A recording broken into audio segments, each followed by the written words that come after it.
Hello दोस्तों। आज 7 जनवरी और आज का जो एनटीपीसी का एग्ज़ाम है वो हो चुका है, ठीक है। और कुछ क्वेश्चन है जो पूछे गए हैं आज के एग्ज़ाम में, जो जीके जीएस के क्वेश्चन है, ठीक है। इस वीडियो में आज हम लोग चर्चा करेंगे कि आज जो 7 जनवरी का जो रेलवे एनटीपीसी का जो एग्ज़ाम हुआ है उसमें कौन कौन से क्वेश्चन पूछे गए हैं जीके जीएस से, ठीक है। तो आप वीडियो में बने रहिए लास्ट तक। और सबसे खास बात इस वीडियो का ये है कि यहाँ पर जो भी क्वेश्चन आपको बताया गया है ये सारे क्वेश्चन बिल्कुल आज आए हुए हैं। जैसे कई चैनल पर कुछ ऐसे क्वेश्चन दिखाए जाते हैं, मैंने खुद देखा है, बहुत सारा कन्फ्यूजन होता है। एक्चुअली वो क्वेश्चन पूछे नहीं गए आज के, ठीक है। तो जो बच्चे एग्जाम सेंटर से एग्जाम दे करके निकले हैं, मेरे कुछ दोस्त आज एग्जाम दे रहे थे, उनसे पूछा हुआ ये क्वेश्चन है, ठीक है। देखिए, सबसे पहला क्वेश्चन क्या पूछा गया था कि रॉलेट एक्ट कब पारित किया गया था। सबसे पहले अगर आज के एग्जाम की थोड़ा सा एनालिसिस की बात करेंगे कि क्या क्या पूछा था, कितना वेटेज था, पेपर कैसा था, ठीक है। तो पहले आप ये जान लीजिए कि आज का जो पेपर था इसमें ज्योग्राफी से बिल्कुल एक भी क्वेश्चन के आसपास नहीं देखे गए हैं, ऐसा कहना है स्टूडेंट्स का जो आज एग्ज़ाम दे करके निकले हैं। करंट अफेयर से बहुत ज़्यादा क्वेश्चन नहीं था, लेकिन 2018 के क्वेश्चन भी देखने को मिलते हैं, 19 के भी और 20 के भी। इन तीनों सालों से करंट अफेयर्स पूछा जा रहा है, ठीक है। इसके अलावा अगर हम लोग बात करेंगे मैथ्स की, तो मैथ्स में जो है ट्रायगोनोमेट्री, हाइट एंड डिस्टेंस, इसके अलावा जो ये सभी चैप्टर्स में तो काफ़ी इंपॉर्टेंट है, जो लगातार पूछे जाते हैं। जैसे एस आई सी आई हो गया, ठीक है। और ज्योमेट्री से क्वेश्चन पूछे जाते हैं। इसके अलावा रीजनिंग में भी कोडिंग डिकोडिंग है, ब्लड रिलेशन है, डायरेक्शन है, ये सभी इंपॉर्टेंट चैप्टर है, ठीक है। आज का पेपर मॉडरेट था, मॉडरेट टू इजी कुछ लोगों का कहना है। आइए क्वेश्चन की चर्चा करते हैं। पहला क्वेश्चन, रॉलेट एक्ट कब पारित हुआ। तो पहले जानिए कि रॉलेट एक्ट था क्या, ठीक है। देखिए, भारत में ब्रिटिश जो थे वो अपनी मनमानी कर रहे थे। अंग्रेजी सरकार की हुकूमत यहाँ पर पूरी बुरी तरह से चल रही थी, ठीक है। तो अंग्रेजों ने क्या किया, 1919 में अगर डेट पूछेगा तो 18 मार्च 1919 को ब्रिटिश सरकार ने एक एक्ट पारित किया जिसको रॉलेट एक्ट कहा गया उन्होंने, ठीक है। क्यों रॉलेट एक्ट कहा, क्योंकि ये जो एक्ट पारित हुआ था ये जिनकी अध्यक्षता में हुआ था उनका नाम था सर सिडनी रॉलेट। तो सर सिडनी रॉलेट की अध्यक्षता में जो एक्ट पारित हुआ उसको बोला गया रॉलेट एक्ट। ये कब पारित हुआ, तो ये 1919 में पारित हुआ। इस कानून को जो है रॉलेट एक्ट को भारतीयों ने काला कानून कहा, ठीक है। तो अगर आपसे काला कानून के बारे में क्वेश्चन पूछा जाएगा तो कंफ्यूजन नहीं कीजिएगा, ये क्वेश्चन रॉलेट एक्ट के बारे में ही पूछा जा रहा है, ठीक है।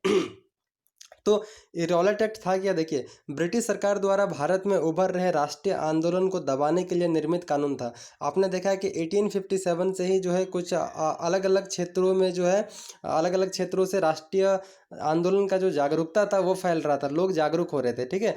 तो इसी तरह से अंग्रेजी सरकार को जब ये बात पता चलता है, उनको ऐसा फील होता है कि नहीं, अब ये लोग जो है धीरे धीरे हमारे विरोध में खड़े हो रहे हैं। तो हमें दबाने के लिए उन्होंने 1919 को रॉलेट एक्ट पारित किया था, जिसके तहत किसी को भी, हमको आपको किसी को भी वो पकड़ करके ले जाते और बिना वकील, बिना दलील, मतलब बिना किसी रिक्वेस्ट के, बिना किसी दलील के वो सीधे आपके साथ कुछ भी कर सकते थे, ठीक है।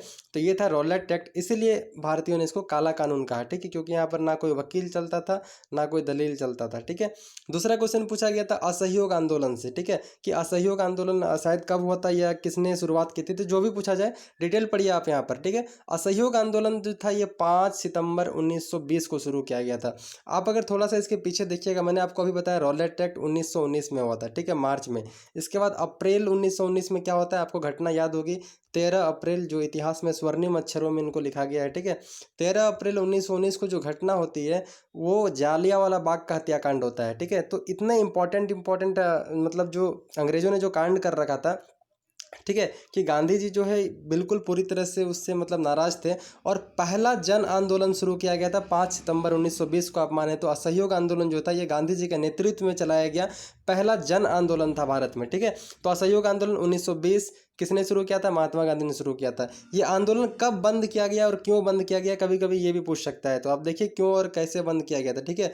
फरवरी 1922 में क्या होता है कि हमारे यहाँ के जो कुछ किसान होते हैं ना, वो गोरखपुर जो उत्तर प्रदेश में पड़ता है, ठीक है, गोरखपुर उत्तर प्रदेश में एक जगह, यहाँ पर एक जगह का नाम है चोरी चोरा। यहाँ के पुलिस स्टेशन में कुछ किसानों ने क्या क्या यहाँ पर बम फेंक दिया या फिर गोली कांड वगैरह हो गया, मतलब कुछ हत्याकांड हो गया, ठीक है।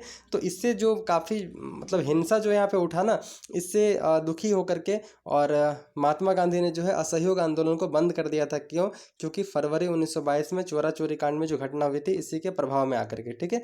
दोस्तों, आज का एक क्वेश्चन था योजना से रिलेटेड, जो क्वेश्चन था कि प्रधानमंत्री आवास योजना, जिसको हम लोग अभी जानते हैं, ये पहले किस नाम से जानी जाती थी। तो पहले इस योजना को जाना जाता था इंदिरा गांधी आवास योजना।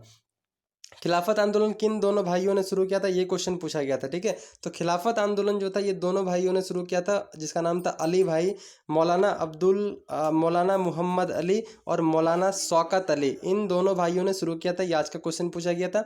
अगर आपसे दोबारा ये क्वेश्चन पूछा जाए खिलाफत आंदोलन, तो आप याद रखिएगा मार्च 1919 और मुंबई में ये आंदोलन शुरू हुआ था। ठीक है, यूनाइटेड नेशन या यूएनओ से क्वेश्चन था, ये क्लियर नहीं हो पाया इसलिए मैंने इसको नहीं लिखा है। लेकिन यूएनओ और यूएन से काफ़ी सारे क्वेश्चन पूछे जाते हैं, जैसे कि यूएन के कितने मेंबर्स कंट्रीज है वगैरह वगैरह, यूनाइटेड नेशन का कहाँ हेडक्वार्टर है। ठीक है, ये सभी क्वेश्चन पूछते हैं। आज और एक क्वेश्चन पूछा था जिसको देख के बहुत मजा आएगा। क्वेश्चन था कि अभी वर्तमान में कितने राज्य और कितने केंद्र शासित प्रदेश है, यूनियन टेरिटरी है हमारे यहाँ। ठीक है, तो आपको पता होगा कि पहले हमारे यहाँ 28 राज्य थे, लेकिन तेलंगाना आंध्र प्रदेश से जैसे ही अलग हुआ तो हमारे यहाँ राज्य की संख्या 29 हो गई और 7 केंद्र शासित प्रदेश हमारे यहाँ है। ठीक है, चलिए, सबसे बड़ा केंद्र शासित प्रदेश और सबसे छोटा केंद्र शासित प्रदेश कौन कौन सा है, इसको आप बताइएगा कमेंट सेक्शन में। ठीक है, अगर आपको आता होगा तो। एक क्वेश्चन था पद्म भूषण, पद्म विभूषण, पद्मश्री, परमवीर चक्र, ये चारों दिया हुआ था, बोला था बताइए कि इनमें से कौन सा अलग है। ठीक है, ऐसे क्वेश्चन पूछते हैं ना, तो बस यही क्वेश्चन पूछा था कि इनमें से कौन सा अलग है। तो सबसे पहले आप ये जानिए कि मैं आपको ये आंसर तो बताने वाला नहीं हूँ कौन अलग है, लेकिन ये जरूर बताऊंगा कि इससे और किस किस टाइप के क्वेश्चन बनेंगे। जैसे कई बार पूछता है कि भारत का जो है सर्वोच्च पुरस्कार क्या है, तो आपको याद रखिएगा वो भारत रत्न है। कौन सा है? भारत रत्न है। ठीक है, भारत रत्न के बाद कई बार क्वेश्चन ना सजाने के लिए देता है, कौन पहले नंबर पर आएगा, कौन दूसरे, कौन तीसरे। तो एक बात याद रखिए, भारत रत्न एक नंबर पे आता है, दूसरे नंबर पर आता है पद्म विभूषण, फिर तीसरे नंबर पे आता है पद्म विभूषण, फिर आता है भूषण, फिर आता है पद्मश्री। मतलब भारत रत्न एक नंबर में, पद्म विभूषण 2, पद्म भूषण 3, पद्मश्री 4। ठीक है, और परमवीर चक्र तो आपको पता होगा कि सेनाओं को मिलने वाला ये है। ठीक है, एक क्वेश्चन केमिस्ट्री का आज पूछा था, केमिस्ट्री जो काफ़ी इंटरेस्टिंग है।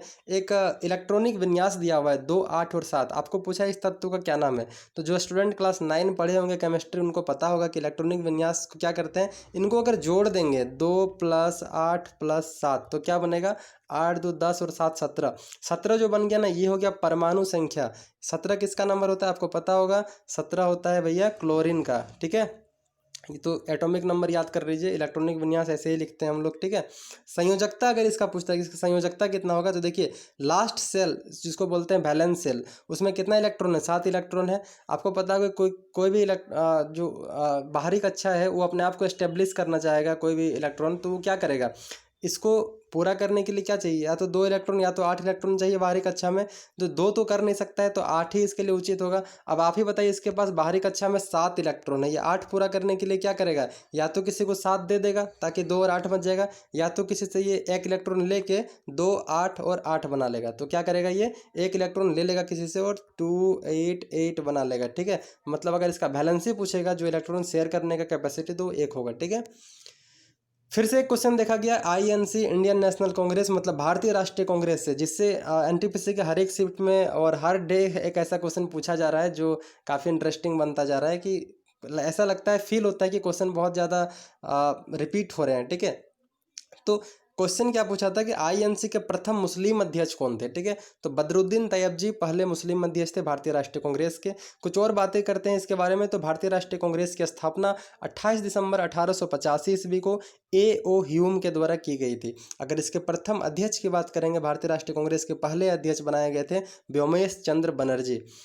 आगे एक क्वेश्चन पूछा गया था गांधी इरविन समझौता से रिलेटेड। ठीक है, तो आपको पता होगा कि हमारे यहाँ 3 गोलमेज सम्मेलन हुए थे। 1930 में पहला गोलमेज सम्मेलन, 1931 में दूसरा गोलमेज सम्मेलन और 1932 में भैया तीसरा गोलमेज सम्मेलन हुआ था। ठीक है, तो गांधी इरविन समझौता जो था ये आपका 1931 में हुआ था। महात्मा गांधी और इस समय के जो वायसराय थे ना, लॉर्ड इरविन, इन दोनों के बीच में एक समझौता हुआ था लंदन में 1931 ईस्वी में। ठीक है, दूसरे गोलमेज सम्मेलन के बाद हुआ था। तो कई तरीके से आपको ये क्वेश्चन पूछ सकता है, गांधी इरविन समझौता किसके बाद हुआ था, तो 1931 में दूसरा गोलमेज सम्मेलन हुआ था। याद रखिएगा, कहाँ हुआ था भैया, लंदन में हुआ था। ठीक है, इनमें गांधी जी के कुछ कुछ मांग थे बहुत सारे, शायद इसके बारे में आज क्वेश्चन आए थे, तो आप वो देख लेंगे कितने मांग थे। ठीक है, कार्बन का रूप, ये क्वेश्चन पूछा गया था आज, मेरे दोस्त ने बताया। तो कार्बन के 2 रूप होते हैं, एक डायमंड होता है, ग्रेफाइट होता है, हीरा और ग्रेफाइट। आप ऑप्शन के अनुसार टिक मारिएगा, दोनों में से कोई एक ही ऑप्शन आपको देखने को मिलेगा। ब्रह्म समाज से क्वेश्चन था या नहीं था, वो उन्होंने क्लियर नहीं बताया, लेकिन यूट्यूब में मैंने एक वीडियो देखा, वहाँ से ये मिला है। ठीक है, तो मैं क्लियरली बात बोल देता हूँ। ब्रह्म समाज की स्थापना, खैर पढ़ लीजिए क्योंकि इंपॉर्टेंट क्वेश्चन है। ब्रह्म समाज राजा राम मोहन राय ने इसकी स्थापना और द्वारकानाथ टैगोर ने, दोनों ने मिलकर के इसकी स्थापना जो है 1828 ईस्वी में की थी, ब्रह्म समाज की स्थापना। ठीक है। नोबेल पुरस्कार से कुछ क्वेश्चन पूछे जाते हैं तो आप याद रखिए, यहाँ से दो टाइप के क्वेश्चन बनेंगे। सबसे पहले, नोबेल पुरस्कार पाने वाले प्रथम भारतीय कौन थे, नोबेल पुरस्कार पाने वाले प्रथम भारतीय वैज्ञानिक कौन थे। ठीक है, दोनों का आंसर अलग अलग होगा। अगर नोबेल पुरस्कार पाने वाले पहले भारतीय के बारे में पूछा जाएगा तो आपका आंसर होगा दोस्त रविंद्रनाथ टैगोर। रविंद्रनाथ टैगोर को सबसे पहले जो है नोबेल पुरस्कार मिला था 1913 ईस्वी में। गीतांजलि इन्होंने एक पुस्तक लिखी थी, उसके लिए इसको मिला था। ठीक है। अगर वैज्ञानिक की बात करेंगे, सबसे पहले वैज्ञानिक कौन थे साइंटिस्ट इंडिया के, तो वो थे भैया CV रमन को 1930 में दिया गया था। क्यों दिया गया था तो आपने पढ़ा होगा, रमन इफेक्ट जो था, स्कैटरिंग ऑफ लाइट, उसके लिए इनको ये प्राइज़ दिया गया था। ठीक है दोस्तों, वीडियो में आप लास्ट तक देखें, मतलब नो डाउट आपको अच्छा लगता होगा, तो प्लीज़ चैनल को सब्सक्राइब कीजिए। अगर आप कर लिए हैं तो दोस्तों से भी करवाइए, जो NTPC की तैयारी कर रहे हो, शेयर कीजिए, अच्छा लगता है, मोटिवेशन बढ़ता है। ठीक है, तब तक के लिए बने रहिए हमारे साथ। आज शाम को फिर, आज जो मैथ और रीजनिंग में जो क्वेश्चन पूछा है ना, ये था GK GS। मैथ्स और रीजनिंग में क्या क्या पूछा है, ये आज रात को जो है अपलोड हो जाएगा वीडियो इसी चैनल पर, तो बने रहिए हमारे साथ। बहुत बहुत धन्यवाद वीडियो को लास्ट तक देखने के लिए। Thank you.